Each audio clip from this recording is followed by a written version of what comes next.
है अभी, चलेगा, इतना प्रीमियम तो मिलना चाहिए इनको। तो अगर आप देखें, आपने जो पी का चार्ट दिखाया था उसमें तो उनका पी 2 साल पहले हाँ 28-30 का एवरेज हुआ करता था। हाँ, 35 तक गया था। तो उसके कंपैरिजन में तो कुछ तो डीरेटिंग ऑलरेडी हो चुकी है। हाँ तो तो मेरा ये है कि मान लीजिए कि ये जो अभी 22-23 की एवरेज प्राइस अर्निंग मल्टीपल है। हाँ, at the end of the day ये मल्टीपल काफी हद तक तो जैसा कहते हैं, beauty lies in the eyes of the beholder. In the absence of other opportunities, अगर दूसरे क्षेत्र में लोगों को इस तरह की क्रेडिबल कंपनीज ना मिले, या फिर उनमें क्लियर कट आपको ग्रोथ की संभावना ना दिखे, तो संभव है कि ये जो अभी वैल्यूएशंस हैं, हाँ वो बरकरार रहें, या एक दो पॉइंट आगे पीछे भी अगर होते हैं और बाद में अगर अर्निंग्स में इंप्रूवमेंट होता है तो फिर ये रीरेट हो जाएंगे। ओके, तो ये एक बेस्ट अवेलेबल चॉइस का भी मामला है अनुराग जी। जो अवेलेबल है उसमें से बेस्ट है ना ये, तो इसके लिए तो आपको 5% देना ही पड़ेगा। कीर्तन भाई, आप तो बहुत नंबर से, डेटा से खेलते रहते हैं दिन भर, आपका क्या व्यू बन रहा है इस सेक्टर पे? अच्छा, अर्निंग्स देखिए इनकी जब आनी शुरू हुई तो तरह तरह की अब चीज़ें आ रही जो यूएस में हो रही हैं, आगे भी और हो सकती हैं। आपको क्या लगता है, फेयरली वैल्यूड है कि अभी भी महंगे और करेक्शन और बाकी इसमें अभी? अ, देखिए, आई थिंक अगर आप नियर टर्म में देखें, संजय जी ने जो कहा उससे अगर रेफरेंस लूँ मैं, आप अर्निंग्स की बात करेंगे तो बहुत सारे ये छोटे छोटे बैंक्स है यूएस में जो बहुत ही ट्रबल्ड सिचुएशंस में है। इसीलिए आप देखेंगे ये जितने भी फॉरवर्ड लुकिंग स्टेटमेंट्स की बात करें वो बहुत बहुत और काफी माइल्ड आ रहे कंपनीज से। पी एक्सपेंशन की बात करें तो ये बहुत इंडिविजुअलिस्टिक हो जाएगा मेरे हिसाब से, क्योंकि हमें नहीं पता है कि चेंजिंग टेक्नोलॉजी में सर्विसेज कंपनी उसको कैसे अडॉप्ट करे। बट मुझे अनुराग जी की एक बात पे थोड़ा सा फोकस करना है, क्योंकि मेरा व्यू काफी सिमिलर है उसको लेकर। वो ये है कि आप देखिए म्यूचुअल फंड्स में अगर आप सिर्फ लार्ज कैप और फ्लेक्सी कैप कैटेगरी ले ले, जो फ्लेक्सी कैप कैटेगरी भी लार्ज कैप में ही लार्जली फोकस करती है, तो ये दोनों कैटेगरीज को मिलाकर बहुत ज्यादा पैसा है, कम से कम 4-5 लाख करोड़ इस दोनों कैटेगरी में मिलाकर है। मेरा नंबर एग्जैक्ट नहीं होगा, पर कहना यह चाहता हूँ कि वैल्यू बहुत ज्यादा है इन दोनों कैटेगरीज में। अब आप देखिए कि अगर इन लोगों को पैसा डिप्लॉय करना है मार्केट में, तो सेबी का 2018 में एक सर्कुलर आया था जिसमें उन्होंने कहा था कि लार्ज कैप कंपनीज का मतलब है टॉप 100 मार्केट कैपिटलाइजेशन कंपनीज। तो हो ये रहा है, जैसे अनुराग जी ने कहा कि आज 14,000 करोड़ रुपए हर महीने एसआईपी के थ्रू मार्केट में आ रहे हैं। अगर आप 2008 में देखें तो मार्केट 67% गिर गया था, क्योंकि शायद एफआईआईज ने $2 बिलियन बेचा था। उससे ज्यादा पैसा तो हर महीना एज एसआईपी आ रहा है। तो अब अगर उतना पैसा मार्केट में आ रहा है और सेबी ने डिफाइन कर दिया है कि क्या लार्ज कैप है क्या मिड कैप है, तो फंड मैनेजर्स के पास स्कोप नहीं है उस रेंज के बाहर जाने का। इसलिए मुझे ऐसा लग रहा है कि लार्जली ये जितनी लिक्विडिटी आ रही है ना, वो बहुत ही कम अपॉर्चुनिटीज को चेस कर रही है।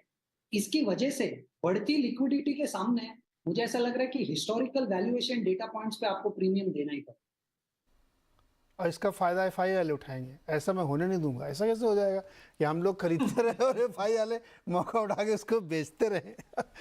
ये नहीं नहीं, बहुत इंटरेस्टिंग पॉइंट। आप लोग इस पर एग्री करेंगे कि फंड में पैसा आ रहा है 14,000, ये तो आपने डायरेक्ट बताया 14,000 करोड़, और जो ये पीएफ वाले, इंश्योरेंस वाले, ये कुल मिला के 6-7 लाख करोड़ का आ रहा है साथ में।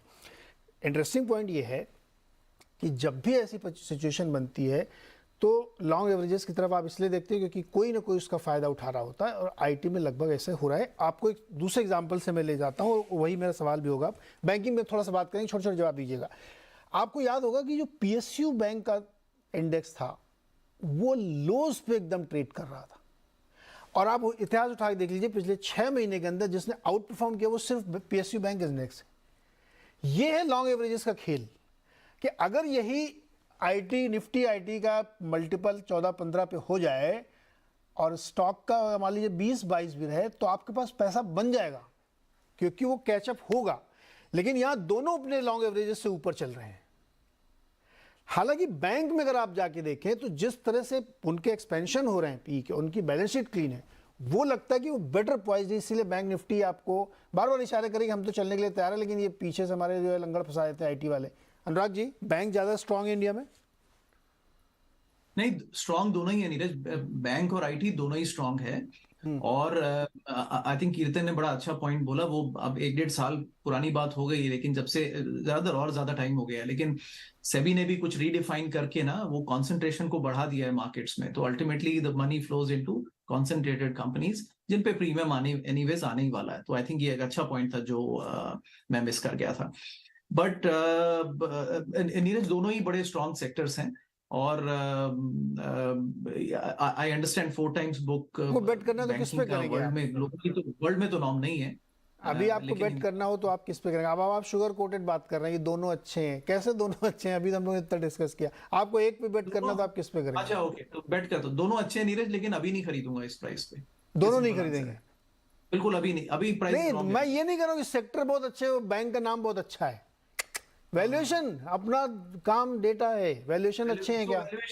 Valuation simple answer Neeraj. So जैसे IT can still fall even about 15% from here easily, all the stocks. कुछ लीडर्स तो 20% भी गिर सकते हैं, और आई थिंक फिर वो उनके टाइटल वैल्यूएशन पर आएंगे। बैंक्स भी नीरज महंगे हैं। आई थिंक देखिए 3200 पे तो इंडेक्स जब था, 32,000 पे तो मैं टोटल बुलिश था।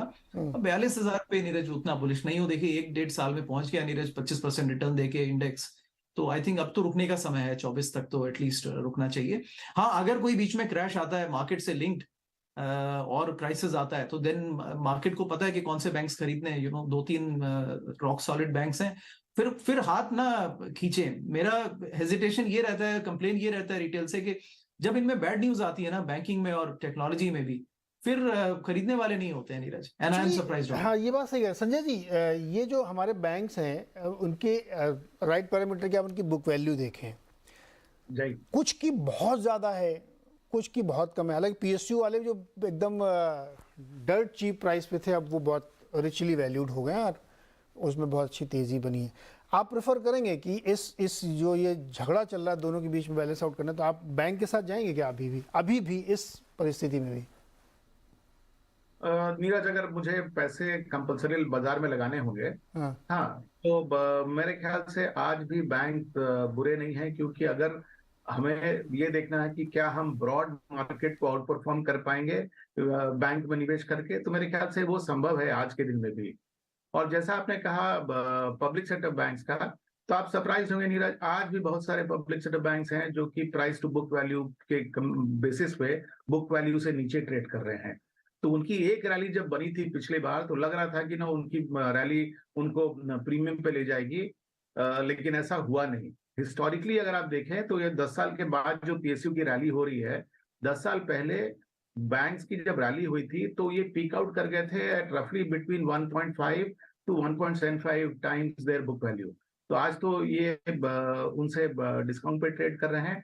और हो क्या रहा है कि जिस ये जो एक इंप्रेशन है कि पब्लिक सेक्टर बैंक्स एक बहुत बड़ा जीसेक का पोर्टफोलियो लेके चलते हैं, और आरबीआई की अग्रेसिव रेट हाइक के कारण ऑब्वियसली इस जीसेक पोर्टफोलियो में भी लॉसेस होने की संभावना बढ़ी थी।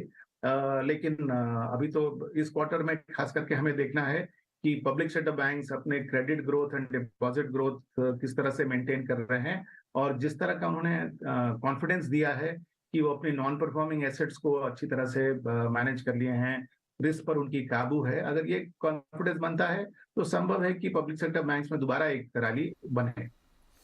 इंटरेस्टिंग। आज के डिस्कशन में ये जो पॉइंट मैं लेके आया था बैंक और आईटी, इसको लाने का मकसद ये था कि हमारे जो रिटेल इन्वेस्टर्स हैं या जो है तमाम एक जनरल परसेप्शन में आ जाते हैं कि मैं नाम लेके कर रहा हूँ कि अरे टीसीएस देखिए 45 रुपये तो बायबैक है, और अभी वो 3200 का चल रहा, बहुत करेक्शन हो गया है इसमें, तो अब लेने लायक है।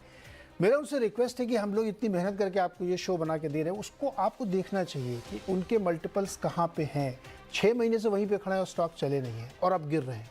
उसका रीज़न यही है कि कभी ना कभी आपको उस हकीकत से दो चार होना पड़ता है जो एवरेजेस दिखाते हैं आपको। इसीलिए हमने इतना डीप जाके आपको बताया कि आईटी अभी भी महंगा है, यहाँ से गिरेगा, और देखिए गिर रहे हैं।